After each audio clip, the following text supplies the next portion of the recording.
بسم الله الرحمن الرحيم نحمده ونصلي ونسلم على رسوله الكريم أما بعد فأعوذ بالله من الشيطان الرجيم بسم الله الرحمن الرحيم فلا تظلموا فيهن أنفسكم وقال رسول الله صلى الله عليه وسلم صيام يوم عاشوراء احتسب على الله أن يكفر السنة التي قبله صدق الله وصدق رسوله النبي الكريم اللهم صل على سيدنا ومولانا محمد وعلى آل سيدنا ومولانا محمد وبارك وسلم. اللہ سبحانہ و تعالی کا ہم سب پر بہت بڑا کرم اور احسان ہے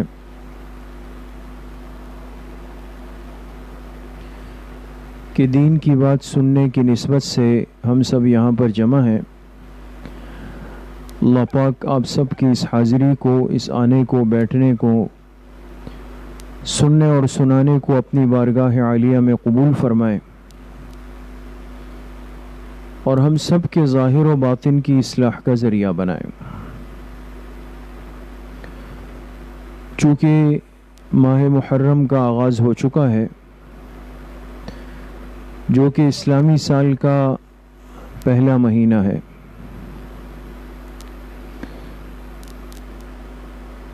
اس مہینے کا احترام اسلام کی آمد سے پہلے ہی انسانیت کے اندر موجود تھا. اس لیے اس مہینے کا نام محرم پڑا. محرم کے معنی کیا ہے؟ حرمت والا مہینہ، احترام والا مہینہ تھا. اس لیے جناب نبی کریم صلی اللہ علیہ وسلم کی بعثت سے اور آپ کو نبوت ملنے سے پہلے بھی زمانہ جاہلیت میں جبکہ ہر طرح کی برائی اور ہر قسم کی خرابی اور کمزوری اس معاشرے میں موجود تھی، اس وقت بھی اہل عرب میں 4 مہینے قابل احترام تھے. 4 مہینے، اور سال کے جو کل 12 اسلامی مہینے ہیں وہ محرم سے شروع ہو کے وہ ذوالحجہ پہ آ کے ختم ہو جاتے ہیں. تو ان 12 میں سے 4 مہینے یعنی ذوالقعدہ، ذوالحجہ، محرم، یہ 3 مہینے تو ایک ساتھ ہیں، اور ایک مہینہ تھا رجب کا جو آگے چل کر آتا ہے. ان 4 مہینوں کا احترام زمانے جاہلیت میں بھی لوگوں کے دلوں میں موجود تھا. اس لیے جب یہ مہینے شروع ہوتے لوگ اپنے ہتھیار رکھ دیتے، جنگیں بند ہو جاتی، ایک دوسرے کی جان مال عزت آبرو سے کھیلنا بند کر دیتے، لوٹ مار، چوری چکاری، کسی کو تنگ کرنا، جانور کو پریشان کرنا، یہ سب کچھ ختم ہو جاتا. جب اسلام کی آمد ہوئی، اللہ کے آخری اور پاک پیغمبر کی بعثت ہوئی، دنیا نے اسلام کے زمانے کو دیکھا، تو چونکہ دین اسلام تو خوبیوں کا، خوبصورتیوں کا مجموعہ ہے، ہر اچھی چیز کو اس مبارک دین نے محفوظ کیا ہے. اس لیے آپ علیہ الصلوۃ والسلام کی بعثت کے بعد 4 نہیں، سال کے 12 مہینے قابل احترام بن گئے. ہر دن، ہر مہینہ، ہر رات، ہر یوم، ہر تاریخ وہ ایک قدر و قیمت رکھتی ہے. لیکن یہ جو 4 مہینے قابل احترام تھے، اسلام کی آمد نے ان کے احترام کو اور بڑھا دیا، ان کی حرمت اور بڑھ گئی.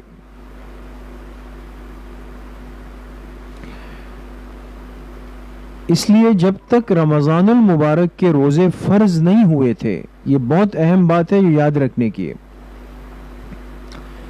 جب تک رمضان المبارک کے روزے فرض نہیں ہوئے تھے تو حدیث پاک میں آتا ہے کہ جناب نبی کریم صلی اللہ علیہ وسلم محرم الحرام کے روزے رکھا کرتے تھے۔ پھر جب مدینہ منورہ ہجرت کے بعد رمضان کی فرضیت آئی اور رمضان المبارک کے پورے مہینے کے روزے فرض ہو گئے تو آپ علیہ الصلوۃ والسلام نے فرمایا کہ اب محرم کے مہینے کے روزے اختیاری ہے، اس لیے کہ اب تو رمضان کے فرض ہو گئے، تو محرم کے روزے اختیاری یعنی نفلی بن گئے، جو چاہے رکھے تو اس کو اجر و ثواب ملے گا، اور اگر کوئی نہ رکھے تو اس پر کوئی گناہ نہیں، پکڑ نہیں، مواخذہ نہیں، کچھ بھی نہیں۔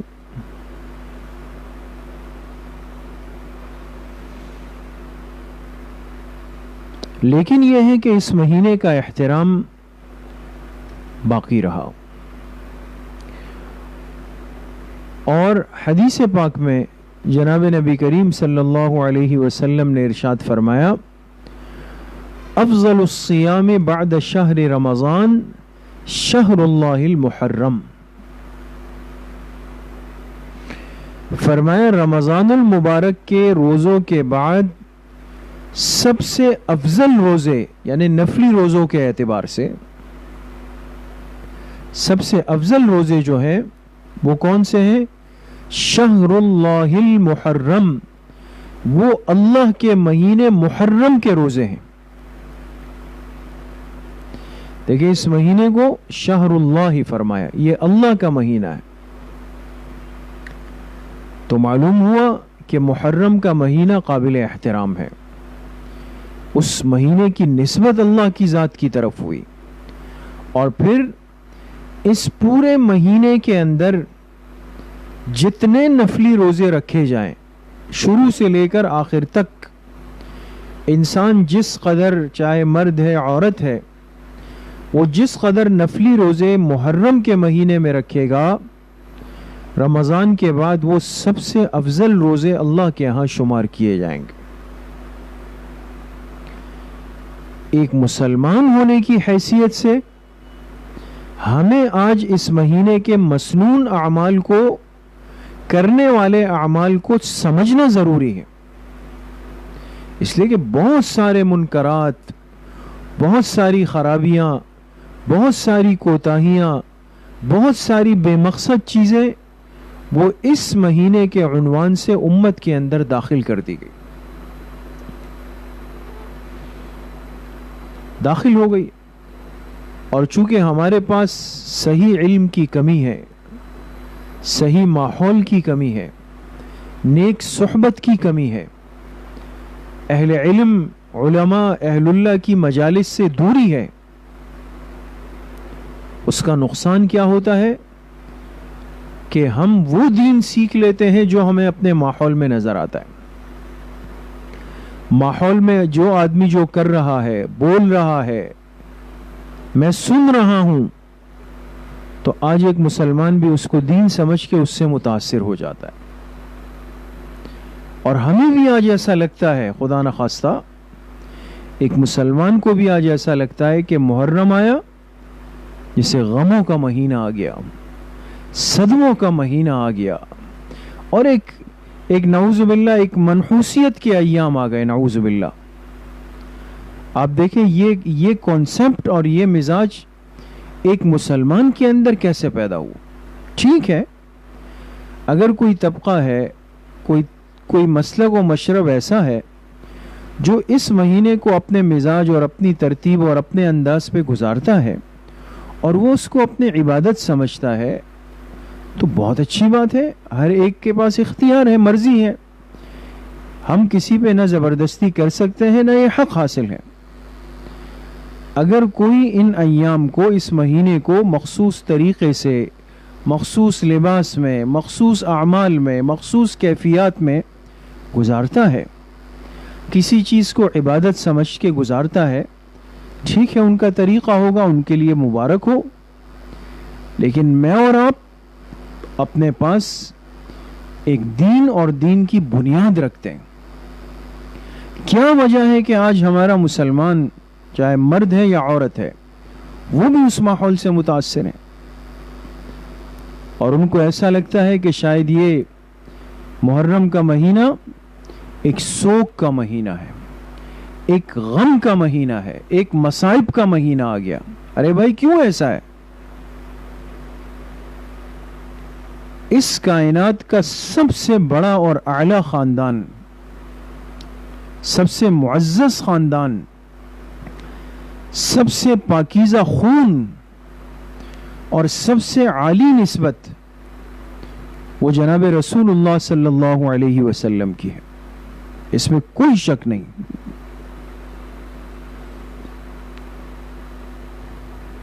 تو خانوادہ رسول صلی اللہ علیہ وسلم پر ظلم ہوا میدان کربلا میں، محرم کے مہینے میں،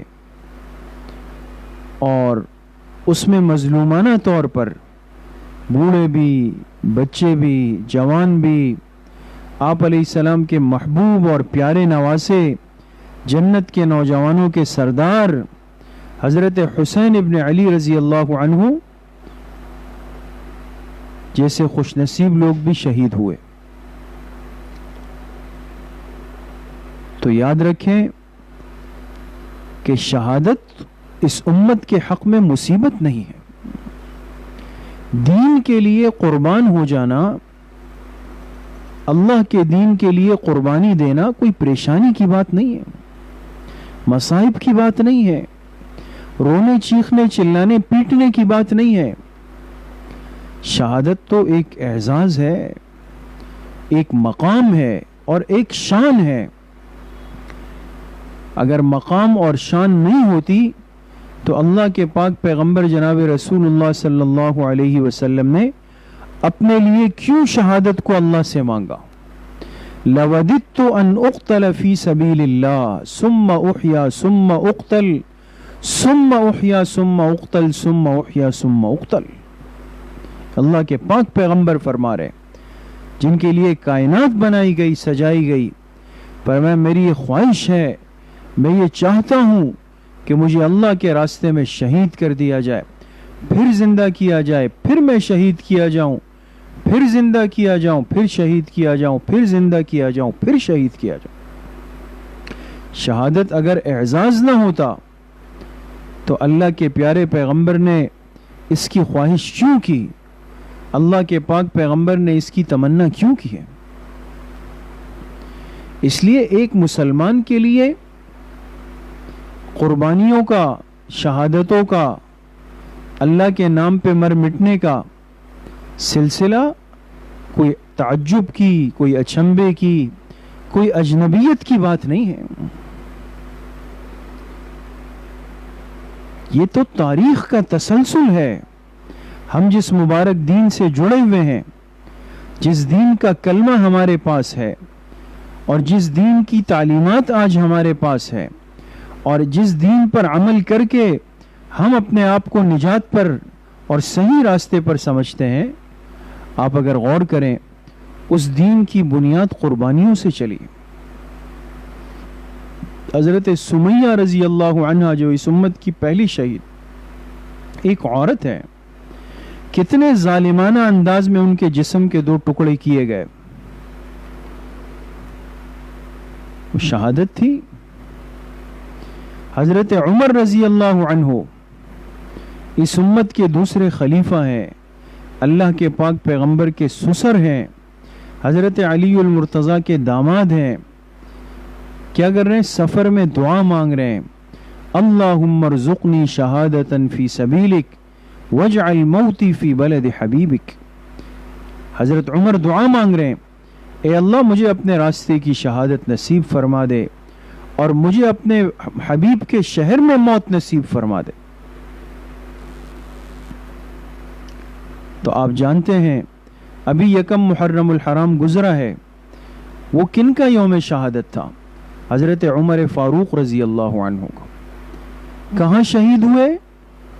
مسجد نبوی میں، اور صرف مسجد نبوی میں نہیں، مصلی نبوی پر، اور صرف مصلی نبوی پر نہیں، فجر کی نماز میں قرات کرتے ہوئے شہید کیے گئے.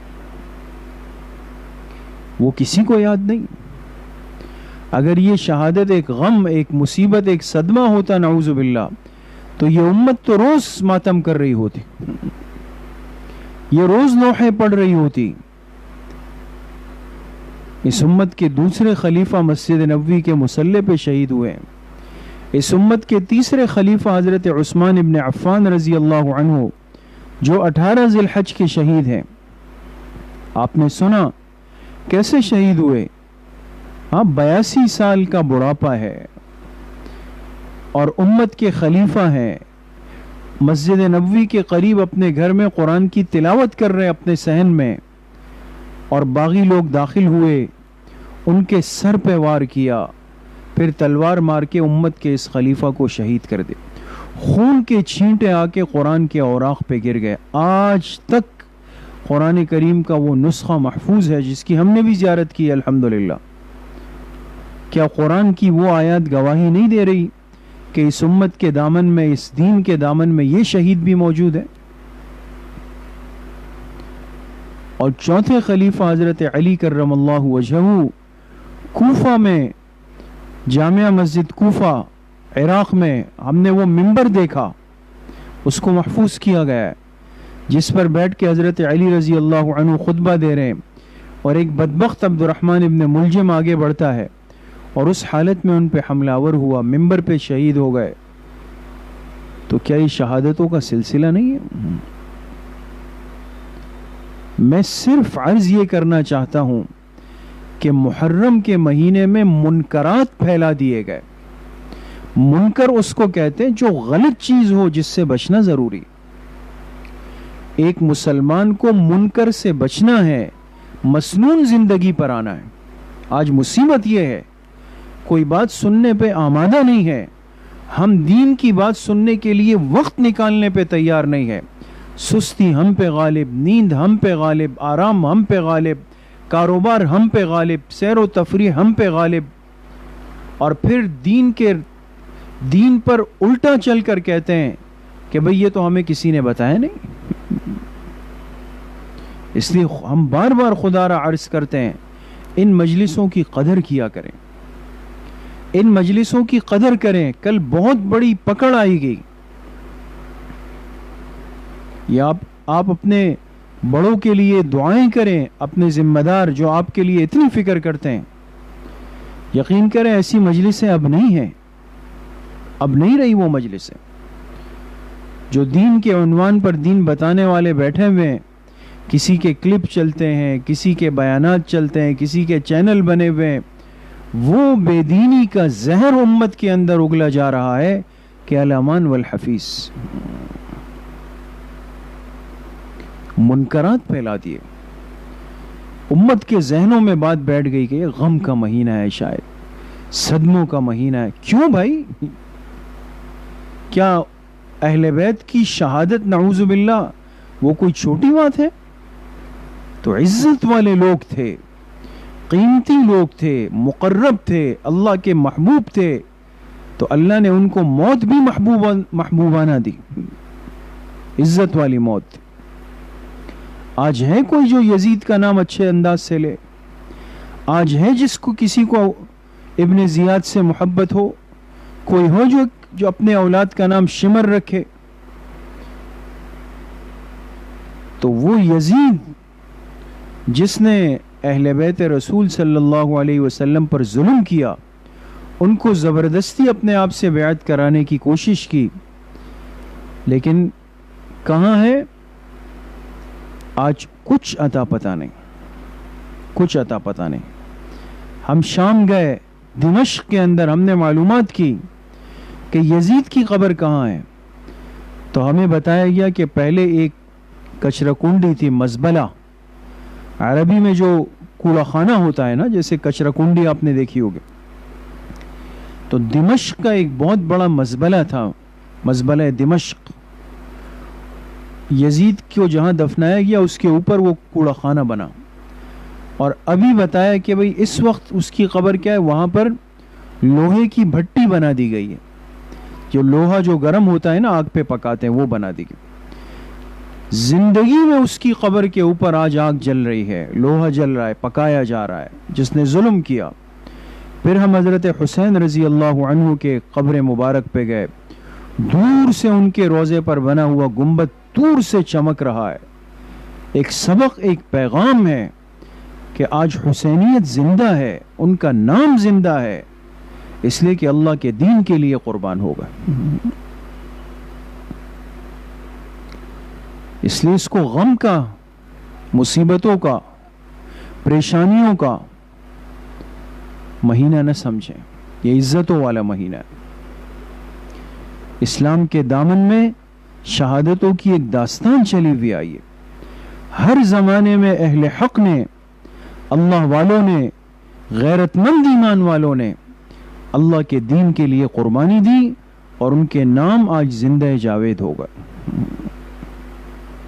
آج بھی زندہ ہے وہ. تو منکرات سے بچیں. ان کے نام پر طرح طرح کی چیزیں ایجاد کر دی گئی. یہ دن جب آتے ہیں کہتے ہیں بھئی اب دودھ کے شربت بنائیں، اب حلیم کچڑے بنائیں، اب شربت کی سبیلیں. کیوں بھائی؟ وہ 3 دن کے پیاس کی حالت میں دنیا سے شہید گئے، تمہیں ان کی اتباع کرنی ہے یا ان کی شہادتوں کا مذاق اڑانا ہے؟ جن پر 3 دن پانی بند ہوا وہ پیاس کی حالت میں گئے. ہونا تو یہ چاہیے کہ ہر مسلمان کم از کم 2 دن کے نفلی روزے رکھے جو مسنون ہے، 9 اور 10 محرم الحرام کا روزہ. لیکن گنگا الٹی بہہ گئی، وہ پیاس اور بھوک کی حالت میں گئے، ہم حلیم اور کھچڑے اور بریانیاں اور روح افزا اور دودھ کے شربت پی پی کر ان کے غم میں گھل گئے. کتنا بڑا تماشا ہے. یہ سب منکرات ہم میں کنورٹ کیے گئے، ہم میں منتقل کر دیے گئے. اس لیے خدا را ان چیزوں سے، ان باتوں سے، ایسی مجلسوں کو دیکھنے سے، ایسی چیزوں کا تماشا کرنے سے، آج کل میڈیا پر دکھائی جاتی ہے اس کو سننے سے، کالا لباس پہننے سے، ان کی مشابہت اختیار کرنے سے، اس مہینے میں بچنا فرض ہے. فرض مردوں کے لیے بھی، عورتوں کے لیے بھی. کہیں ان سے مشابہت نہ ہو جائے ہماری. مسنون اعمال کیا ہے؟ ایک فرمایا کہ عاشورہ کے دن کا روزہ رکھنا. عاشورہ 10 محرم جو منگل کا دن آ رہا ہے.